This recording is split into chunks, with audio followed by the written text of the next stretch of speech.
Hello there. So much focus in the field of spiritual, mental, and emotional health is focused on healing dysfunctional relationship dynamics. A dysfunctional relationship is a relationship where people enter into an emotional contract where they agree to meet each other's needs in ways that end up being self-destructive. For example, one person feels unable to take care of themselves and the other feels inadequate, and so they make an emotional contract that if the other person takes care of them, they will make them feel better about themselves. A dysfunctional relationship is a relationship that is destructive instead of constructive. It's a relationship that ends up being powerlessly dependent instead of interdependent. As a result, it is never secure. It is never secure because it is transactional at its core. The relationship is only ever as secure as the ability to fulfill on the subconscious contract involved in this transaction. The most common form of dysfunctional relationship is the classic relationship between the codependent and the narcissist. Now, this is a relationship that can absolutely take place in a home where absolutely no alcohol is present. This often happens when the home is organized around a person who is dysfunctional as a result of perhaps a behavioral issue or some sort of mental illness or personality disorder. But you will see this dynamic most commonly in an alcoholic home. I encourage you to do your own research on the narcissist-codependent dynamic and how it creates the dynamic of a dysfunctional home. There are leagues and leagues of information available at your fingertips in this information age about dysfunctional relationship dynamics. We live in an age today of parental perfectionism. Essentially, we're aware, more or less, of the fact that it is our relationship with our primary caregivers that creates the majority of the dysfunction in our adult lives. So I don't want this to just spiral into a place where you're now panicked that you're going to screw your own kids up. But for the sake of understanding what's to come, it must be said that if you experience dysfunctional relationships in your adulthood, no matter how healthy your parents or caregivers claimed that your upbringing was, the reality is you learned that particular dynamic because you were in those dysfunctional relationships or observed them when you were a child. In other words, you don't know any other way to be in a relationship. The reason I want to do this video today is that I'm going to expose an entirely other dimension relative to these unhealthy dynamics in our relationships. When it comes to dysfunctional relationship, the primary way that we go about healing those relationships is by emphasizing the idea of creating healthy independence. What we do as caregivers is to tell people, you got to meet your own needs. This very way of approaching dysfunctional relationships and healing from dysfunctional relationships actually compounds trauma. It makes a person twice as likely to never be able to escape from unhealthy dynamics within relationship. When a child is born, that child cannot conceptualize of itself as separate from its parent. It in fact takes some development for a child to even see itself as a separate self. So obviously, we can only be in relationships when we can conceptualize of there being something other than us to be in relationship to. Therefore, relationships are part of development. The heart of relationship development begins at the age of separation and individuation. Mature differentiation resolves the relational tension between agency and communion. Another way of saying this is that healthy individuation involves both autonomy and connection, whereby one can be separate autonomous self without being isolated, alienated, or having their needs go unmet. From a spiritual or more interdimensional perspective, babies are in fact born 3 months premature. This is a collective contract that we opt into as people before coming in. It's almost like we want to get the ball rolling on separation trauma as quick as we can, so we all come into that particular contract. There is absolutely separation trauma that occurs at birth, especially if you came out of the womb too early or in a way where you were separated where you weren't supposed to be separated. For example, we clamp the cord before the cord is done pulsing. In fact, there's a lot of debate about whether you should even cut the cord at all, but that's another story. Because we are born 3 months premature, this phase of separation and individuation really begins at about 3 months old. For the rest of our life, we work with the contrasting energies of togetherness and separateness. There are several developmental stages where we are particularly focused on individuation.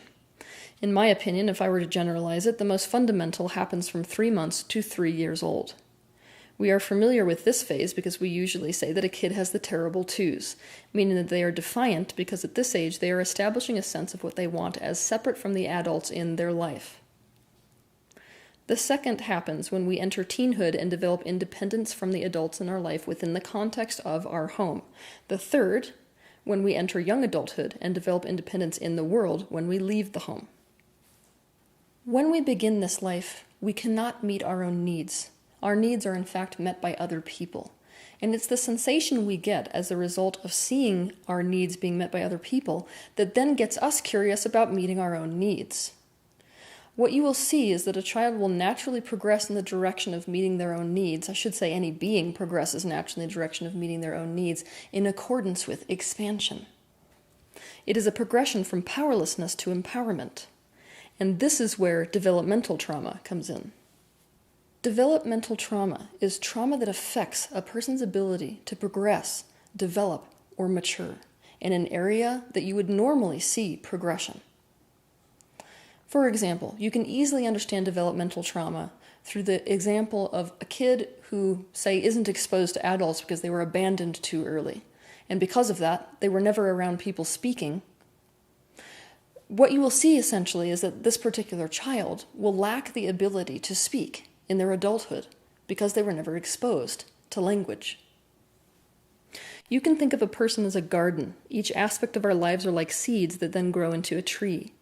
When we experience trauma that we cannot find resolution for, it halts our development in the area that trauma affects. So if that portion of ourselves were a seedling growing, when we experience that trauma, that seedling stops growing and stays a seedling, even if the rest of us matures. For example, say our self-concept were a seedling. If we experienced our parent repeatedly shaming us, this self-concept seedling would stop growing. Our need to feel good about ourselves was not met, and we couldn't meet it ourselves, so that aspect of our life halts in its progression. We progress into adulthood with an underdeveloped self-concept and no way to create healthy self-esteem in and of ourselves because we have no reference for it. Why is all of this so important to understand? Because when it comes to dysfunctional relationships are caused by trauma that occurs during the separation and individuation phases of life. Individuation trauma that is experienced between the ages of 3 months to 3 years creates the bulk of what we are seeing in dysfunctional relationships in adulthood. Of course, it is repeated separation and individuation trauma that creates the very worst developmental damage. Let's dive deeper.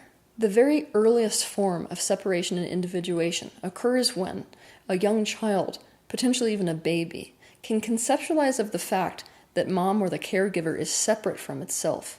But at that point, it has no capacity to meet its own needs, nor, here's the key, does it have the desire to meet those needs. It has the desire for those needs to be met by others. If there is trauma at this particular phase, then what we see is dysfunctional relationships in adulthood.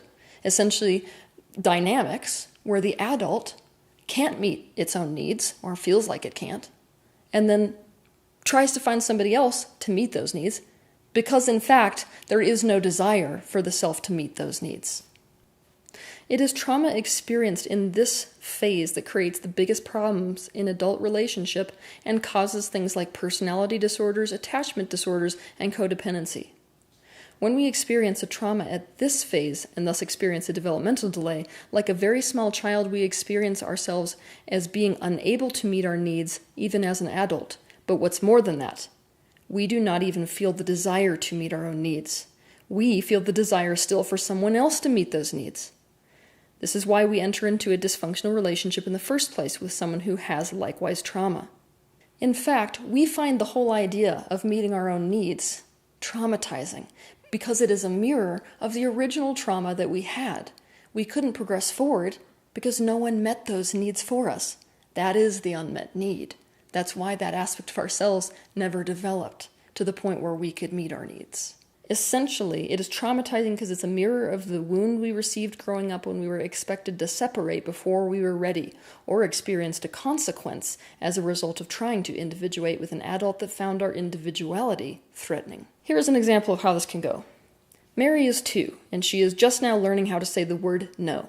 To her, the word no is a way of asserting boundaries, meaning that she is beginning to sense that she has a will separate from her mother's will. This is healthy and normal. But Mary's mother finds this threatening and invalidating, so every time Mary says no, she is shamed for it and put in a timeout. This is a trauma involving her sense of autonomy. Because her exploring individuation from her mother is met with the punishment of isolation, she stops becoming autonomous. Her desire for autonomy, in fact, becomes suppressed. She learns that she cannot have her autonomy and have connection with other people at the same time. For more information about this dynamic, watch my video on YouTube titled, I Can Have Me and I Can Have You Too. To continue, as a result of suppressing her need for autonomy, she only experiences the need for closeness. She becomes very clingy. As Mary grows up, she experiences separation anxiety and hates to be alone and fails to experience herself as someone who can take care of herself. She then gets into relationships based on the needs transaction. The transaction of, if you take care of me and never leave me alone, I will make you feel needed and appreciated all the time. There are so many traumatic situations that can then become these developmental delays that progress into our adulthood. But what's the most important thing to take forward with you from today is the fact that dysfunctional relationship is in fact the byproduct of developmental delays, developmental trauma, that occurs as a result of your experiences with individuation/connection with other people. It is trauma involving needs. We do not know how to meet our needs involving autonomy or involving connection because no one ever taught us how. When people with developmental trauma and therefore developmental delays go into self-help or go into spirituality or go into therapy, so often what they are told is, you have to figure out how to become independent, how to meet your own needs. And definitely it's not okay to get those needs met by other people, because let's face it, that makes you completely dependent. Unhealthily dependent, in fact. But this does damage. Remember that aspect of that person who is essentially a seedling that is stuck at the phase where it does not experience being able to meet its own needs or even wanting to? If you are coming towards that person with an attitude of, guess what, it's time to meet your own needs before you're ready, you are in fact skipping a phase in development, which you cannot do. And remember that the real trauma is that even though that little seedling self wanted someone else to meet those needs, that person wasn't meeting those needs. This is why there was no progression or no development of that particular aspect of self. There was no one there to even give them a reference for what it looked like for those needs to be consistently met. This means the aspect of them that is stuck as a seedling is not developed enough to desire autonomy, much less have it forced on them by someone's independence building technique. If we ask them to skip a step in their development that cannot be skipped in order to reach maturity, it is like asking them to build a house on a wet foundation. So what must we do to heal from a dysfunctional relationship pattern in our own lives? What we have to do is to go back mentally and emotionally in time to find that child self who is halted in its delay because those needs are not being met. And we need to meet those needs. We need to create resolution to that particular trauma. I've developed a process for this called the completion process. To understand more about this process, you can buy a copy of the book I wrote about it, which is available for purchase as of fall 2016. You can watch my video on YouTube titled How to Heal the Emotional Body. And alternatively, you can sign up to my newsletter and contact a completion process facilitator who can walk you through the process. The second thing we must do is to follow a basic formula. 1, we have to realize and recognize the pattern of dysfunction in our relationship. 2, we have to become completely aware of what needs we are trying to have met through this dysfunctional pattern. 3, instead of meeting that need in the way you normally would, the way that causes destruction, find a way to meet that need in a different way that is constructive, To do this, we must meet ourselves wherever we are in terms of our delay of development, not try to skip a step, and to meet the need we have directly so that development can begin to progress again. The main reason that any form of therapy is remotely successful is the fact that often when a person enters into therapy, their relationship with the therapist is in fact their first experience with a secure relationship. And it is the security of that connection which in fact heals so much of the individuation trauma and the connection trauma which we went through as we were young. So essentially what's happening in a therapeutic relationship, provided that it's actually a good one, is that we are beginning to get that need met, and thus we are beginning to mature into a space where we can be there for ourselves, where we can be there for other people, where we can develop these kinds of relationships outside the therapy setting. We must begin to meet our unmet needs. I really want you to understand more about this. So what I want you to do is to watch my YouTube video titled Meet Your Needs. The reason that we cannot get outside of our dysfunctional relationships is the fact that we fear that if we end that dysfunctional relationship pattern, we won't get our needs met, and we will lose connection with the person who we want to meet those needs. How are you supposed to know how to meet your needs? Have someone teach you by first meeting them for you. Ask directly for those needs to be met by people in your life instead of going around the back door to try to get them. For example, ask for appreciation directly instead of becoming a nurse so that people will appreciate you. There are some very interesting new therapy techniques that are being developed currently, which assist people to meet their unmet needs and also address their unhealed development trauma. They go so far as to simulate experiences where people can be in the womb who were born prematurely. Or, for example, for someone who was weaned too early and whose need wasn't met in that capacity, they can actually go get breastfed. And when you have needs that are not needs that can be met by you autonomously because they involve other people, look for healthy ways to get those needs met too. Now, I know that when I just said that, some of you were like, what? Wait, that just totally undid all my programming that says that everything you need is inside yourself and that there is no need that you can't meet on your own autonomously. But here's the reality, right, is that we need each other. There are a whole plethora of emotional needs that involve other people that you can't actually achieve independently. So expecting yourself to be completely independent and deny those needs isn't going to take you very far. So instead, you got to actually become present to those needs you have that involve connection with other people and actually go seek getting those needs met. A funny thing happens when you consciously meet a need that is perceived as an immature need. That need matures. The aspect of self that is developmentally delayed begins to develop because this is in alignment with expansion, which you don't need to work on. It's integral to people. This means a person will eventually gravitate towards progressively healthier and more autonomous ways of meeting the needs that they can meet, and finding healthier ways of meeting the needs that they cannot meet alone. I am becoming more and more convinced that therapy modalities that involve somatosensory healing is in fact the way to address developmental trauma. The reason is that we go through developmental trauma, the bulk of it, and the ones that really cause damage to our adult life, most primarily before we actually had the capacity to think. I mean, our brain was not a thinking brain yet. It was mostly a feeling brain. So all of the memory stored from that particular point in life is stored somatically. So for this reason, if you feel like you're really struggling with a developmental delay, I would love for you to go explore any kind of somatic therapy that appeals to you. How are you supposed to know what a functional relationship looks like and how to create one if you've never seen or experienced one? That's right. You shouldn't expect that of yourself, so stop. So what do you do if you want to learn Spanish? You seek ways to learn Spanish and people who can teach you about Spanish. It's no different with functional relationships. You simply set out on a path to learn about how to create them. Developing a healthy sense of self, your wants and needs, your likes and dislikes, your values and priorities, along with developing the capacity to connect deeply with other people, will inevitably lead to healthy relationships that are not dysfunctional. I encourage you to watch my videos on YouTube titled How to Develop Healthy Boundaries and How to Connect with Someone.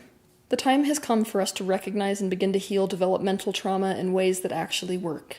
We need to see that it is the root of so many of the adult disorders we are seeing in the world, and we need to see that it is the root of dysfunctional relationships. We need to meet the needs that people have that correspond directly to the age of developmental trauma that a person experienced, rather than seeing an adult before us and expecting that their mental and emotional self has matured alongside that body, enough so that we are now perfectly okay to require adult functioning relative to emotional and mental needs of that person who's in front of us. So that there is some food for thought. Have a good week.